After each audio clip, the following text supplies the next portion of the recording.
This is Bennu, one of Earth's closest planetary neighbors, an asteroid roughly the height of a skyscraper, a remnant from the dawn of the solar system made of carbon-rich rocks and boulders.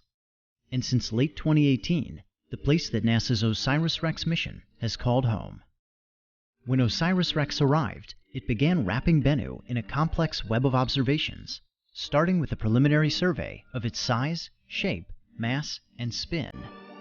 On New Year's Eve, OSIRIS-REx was captured into orbit by Bennu's minuscule gravity, making it the smallest world ever to be orbited by a spacecraft. In early 2019, it broke orbit to conduct a detailed survey. A series of sweeping passes allowed OSIRIS-REx to study geological features at different latitudes and times of day, enabling stereo imaging and landmark-based navigation. During the detailed survey, OSIRIS-REx globally mapped Bennu at only 5 centimeters per pixel, the highest resolution of any planetary body, including Earth. On June 12th, the spacecraft entered a new orbit at an altitude of just 680 meters, setting another record and establishing a home orbit for the remainder of the mission. In September, it began reconnaissance on 4 candidate sample collection sites, potential locations on Bennu to touch down and collect a sample later in the mission.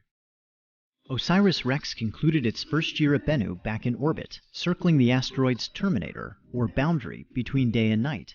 Here, outside forces acting on the spacecraft are balanced, allowing it to orbit within the same plane over time. Reconnaissance resumed in early 2020, with close flyovers of the primary sample collection site Nightingale and the backup site Osprey. In mid-April, OSIRIS-REx performed the first of 2 rehearsals prior to sample collection.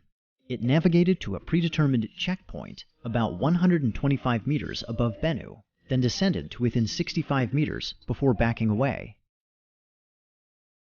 After the checkpoint rehearsal, OSIRIS-REx flew one final reconnaissance sortie over Site Osprey.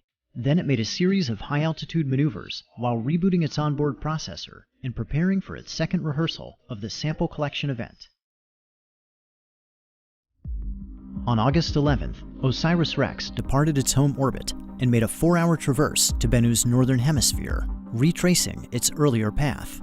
After performing the checkpoint engine burn to begin its descent, it made a second engine burn called Match Point to match Bennu's rotation, before backing away at an altitude of approximately 40 meters.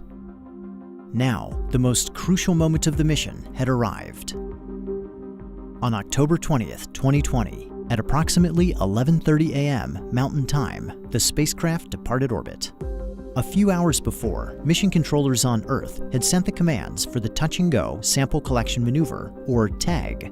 As they watched with anticipation, OSIRIS-REx steered itself to sample site Nightingale, maneuvering toward the small crater at the walking pace of a spider.